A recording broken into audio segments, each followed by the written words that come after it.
অসমৰ বহুকেইটা বিভাগত মুকলি হোৱা গ্ৰেড 4 পোষ্টৰ বিষয়ে এইটো ভিডিঅ'ত আলোচনা কৰা হ'ব। যদিহে আপোনালোকে এজন চাকৰি প্ৰত্যাশী কেণ্ডিডেট হয় তেতিয়াহ'লে আপোনালোকে এইটো ভিডিঅ' আপোনালোকৰ যথেষ্ট সুবিধা হ'ব। তো ভিডিঅ'টো স্কিপ নকৰা শেষলৈকে চাব। প্ৰথম পোষ্টটো আহিছে আমাৰ চাউথ চালমাৰা মানকাছাৰ জাতিচিৰ ফালৰ পৰা। ইয়াতে 6টা ভেকেঞ্চিজ মুকলি কৰিছে আৰু পোষ্টকেইটা আছে আপোনাৰ পিয়ন আৰু প্ৰচেছ চাৰ্ভাৰ পোষ্ট এনেকৈ মুকলি হৈছে। তো ইয়াতে পিয়নৰ 5টা পোষ্ট আছে। ইয়াতে আনৰিজাৰ্ভৰ কাৰণে 3টা, ST কাৰণে এটা, SC কাৰণে এটা পোষ্ট মুকলি হৈছে আৰু ইয়াতে দৰমহা নিৰীক্ষণ ৰাখিছে 12,000 পৰা 37,000 আৰু গেট পে থাকিব 3,900 টকা। আৰু ইয়াতে শিক্ষাগত অৰ্হতাৰ কথা ক'বলৈ গ'লে আপোনালোকে 8 পাছ বা মেট্ৰিক পাছ সকলো কেণ্ডিডেট ইয়াতে এপ্লাই কৰিব পাৰিব। আৰু নেক্সট আছে আপোনাৰ প্ৰচেছ চাৰ্ভাৰ পোষ্টটো। ইয়াতে এটা পোষ্ট আছে, ইয়াতে আপোনালোকে গ্ৰেজুৱেট হ'লে এপ্লাই কৰিব পাৰিব। আৰু ইয়াতে 14,000 পৰা 70,000লৈকে থাকিব আপোনালোকে দৰমহা থাকিব। গ্ৰেড পে থাকিব 5,200 টকা। তো এইকেইটা পোষ্ট আপোনালোকৰ মুকলি হৈছে। তো নেক্সট ক'বলৈ গ'লে আপোনালোকৰ বয়সৰ কথা। বয়স আপোনালোকে 18 পৰা 40 বছৰ সকলো কেণ্ডিডেটে ইয়াতে এপ্লাই কৰিব পাৰিব। আৰু আপোনালোকে ST SC সকলক 5 বছৰ এজ ৰিলেক্সন দিয়া হ'ব। যদি সেই পোষ্টকেইটাত এপ্লাই কৰিম বুলি ভাবিছে আমাৰ ডেছক্ৰিপশ্যনৰ লিংকত ক্লিক কৰি আপোনালোকে এই পোষ্টকেইটাত এপ্লাই কৰিব পাৰে। আৰু ইয়াৰে অনলাইনৰ লাষ্ট ডেটটো ইয়াতে মেনশ্যন কৰিছে 8 জুলাই আগতে এপ্লাই কৰিব লাগিব।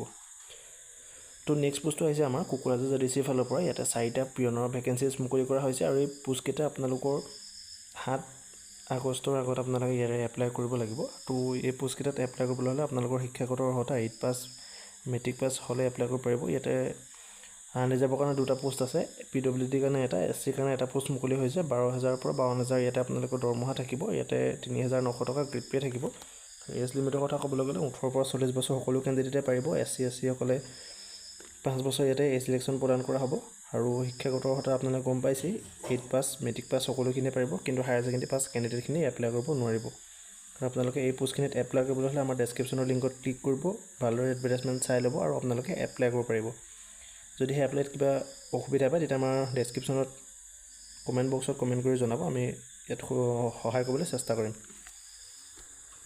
তো ইয়াতে আপোনালোকে ষ্টাৰ্টিং ডেটটো গম পাইছে, 7 জুলাইৰ পৰা অনলাইন ষ্টাৰ্টিং হৈ গৈছে আৰু 7 আগষ্টলৈকে ইয়াৰে অনলাইন চলি থাকিব।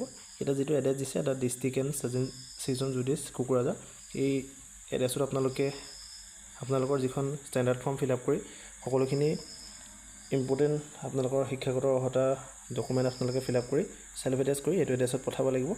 তেতিয়াহে আপোনালোকৰ ভাইভাৰ কাৰণে বা ৰিটাৰ্ণৰ কাৰণে আপোনালোকক এডমিট কাৰ্ডবোৰ প্ৰদান কৰা হ'ব। তো এইদৰে আপোনালোকে আমাৰ ডেছক্ৰিপশ্যন লিংকত ক্লিক কৰি এপ্লাই কৰিব পাৰিব। তো নেক্সট পোষ্টটো মুকলি হৈছে কামৰূপ মেট্ৰ' জাতিচিৰ ফালৰ পৰা। ইয়াতে 18টা পোষ্ট মুকলি হৈছে। ইয়াতে এপ্লাই লাষ্ট ডেটটো হৈছে 24 জুলাই আৰু বিশেষ দিন নাই ইয়াতে এপ্লাই কৰিবলৈ। অলৰেডি ইয়াৰে অফলাইন এপ্লাইটো মুকলি হৈ চলি আছে। আপোনালোকে যদিহে ইণ্টাৰেষ্টেড হয় এই পোষ্টখিনিত এপ্লাই কৰিব পাৰিব। এতিয়া আহক আমি পোষ্টখিনিৰ বিষয়ে আলোচনা কৰোঁ। ইয়াতে পিয়নৰ পোষ্ট 12টা মুকলি হৈছে। যথেষ্ট পোষ্ট আছে, OBC কাৰণে 6টা আছে, SC কাৰণে 3টা আৰু কেটেগৰী ৱাইজ বাকীকেইটা পোষ্ট ভাগ কৰি দিছে। আৰু এছেঞ্চিয়েল কোৱালিফিকেশ্যন আপোনাৰ কথা ক'বলৈ গ'লে আপোনালোকে 8 পাছ মেট্ৰিক পাছ সকলোখিনি কেণ্ডিডেটে ইয়াতে এপ্লাই কৰিব পাৰিব। হায়াৰ ছেকেণ্ডেৰী বা তাতকৈ ওপৰৰ কেণ্ডিডেটসকলে ইয়াতে এপ্লাই কৰিব নোৱাৰিব। আৰু দৰমহা নিৰীক্ষৰ কথা ক'বলৈ গ'লে 12,000 পৰা 52,000লৈকে আপোনালোকে দৰমহা পাব আৰু গেট পে থাকিব 3,900 টকা।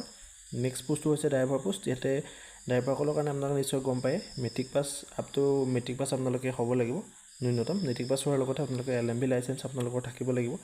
ড্ৰাইভাৰৰ কাৰণে 2টা পোষ্ট আছে। আপোনালোকে ইয়াতে ড্ৰাইভাৰৰ দৰমহাটো হৈছে 14,000 পৰা 70,000, গ্ৰেড পে 5,200 টকা থাকিব। তো নেক্সট পোষ্টটো আছে প্ৰচেছ চাৰ্ভাৰ পোষ্ট।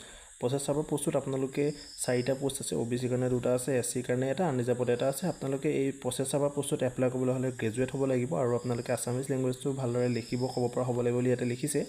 আৰু পে স্কিলটো হৈছে 14,000 পৰা 70,000। ইয়াতে বাকীকেইটা পোষ্টতকৈ ইয়াত দৰমহাটো অলপ বেছি হয়। তো ইয়াতে অলপ শিক্ষাগত অৰ্হতাটো বেছি বিচাৰিছে আৰু ইয়াতে আপোনালোকে 14,000 পৰা 70,000 দৰমহা পাব আৰু গ্ৰেড 5,200 টকা থাকিব। আপোনালোকে এই পোষ্টবিলাকত এপ্লাই কৰিবলৈ হ'লে আপোনালোকে ভাৰতীয় নাগৰিক হ'ব লাগিব আৰু এমপ্লয়মেণ্ট এক্সচেঞ্জত নামভৰ্তি কৰা হ'ব লাগিব। আৰু ইয়াতে এজ লিমিটটো উল্লেখ কৰে নাই, যিহেতু গ্ৰেড 4 পোষ্টবিলাক সাধাৰণতে 18 পৰা 40 বছৰলৈকে দিয়া হয়। তো আপোনালোকে 18 পৰা 40 বছৰ হ'লে ইয়াতে এপ্লাই কৰি দিব আৰু পাৰিব এপ্লাই কৰিব। তো এজ ৰিলেক্সেশ্যনো ইয়াতে কোনো ধৰণৰ দিয়া নাই। যিটো Assam rules of government of Assam, Assam চৰকাৰ যিটো ৰুল আছে ৰুলটোৰ মতে আপোনালোকে ইয়াতে এজ ৰিলেক্সন পাব।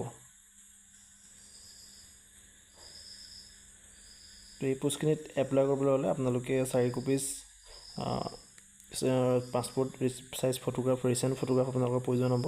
আৰু যিমানখিনি শিক্ষাগত অৰ্হতাৰ ডকুমেণ্ট আছে গোটেইখিনি আপোনালোকে জেৰক্স কৰি চেল্ফ এটেষ্ট কৰি এখন ষ্টেণ্ডাৰ্ড ফৰ্ম ফিল আপ কৰি তাত এটা এনভেলপত ভৰাই ইয়াত যিটো এড্ৰেছ দিছে office of the district and sessions judge Kamrup Guwahati Paltan Bazar, এড্ৰেছটো আপোনাৰ ডেছক্ৰিপশ্যনত লিংকত আপোনালোকে পাই যাব প্ৰত্যেকটো এডভাৰটাইজমেণ্টৰে ডেছক্ৰিপশ্যনত আমাৰ এড্ৰেছবিলাক পাই যাব আপোনালোকে তাতে এড্ৰেছটোত চাই ষ্টেণ্ডাৰ্ড ফৰ্মখনৰ লিংকো আমাৰ ডেছক্ৰিপশ্যনতে পাব ষ্টেণ্ডাৰ্ড ফৰ্মখন ডাউনলোড কৰি আপোনালোকে এই পোষ্টবিলাকত এপ্লাই কৰিব পাৰিব আৰু ইয়াৰে ষ্টাৰ্টিং ডেটটো হৈছে 10 জুলাই অলৰেডি ইয়াৰে ষ্টাৰ্টিং হৈ গৈছে এপ্লাই আৰু ইয়াতে অফলাইন এপ্লাই চলিব 24 জুলাইলৈকে যদিহে ইণ্টাৰেষ্টেড হয় এলিজিবল হয় তেতিয়া আপোনালোকে এই পোষ্টবিলাকত এপ্লাই কৰিব পাৰে যথেষ্ট ভাল পোষ্ট হয় যদিহে আপোনালোকে চাকৰিটো পাই যায় তেতিয়া দিগদাৰ নাই তো আপোনালোকে যদিহে মন যায় তেতিয়া এপ্লাই কৰিব পাৰিব তো ভিডিঅ'টো আছিলে ইমানখিনিয়ে সৰু ইনফৰমেশ্যন যদিহে ভিডিঅ'টো চাই ভাল পালে চেনেলটো ছাবস্ক্ৰাইব কৰিব লগৰ বন্ধু বান্ধৱীসকলক ভিডিঅ'বিলাক শ্বেয়াৰ কৰিব ৰেগুলাৰ জব আপডেট পাবলৈ আমাৰ চেনেলটো ছাবস্ক্ৰাইব কৰিব ধন্যবাদ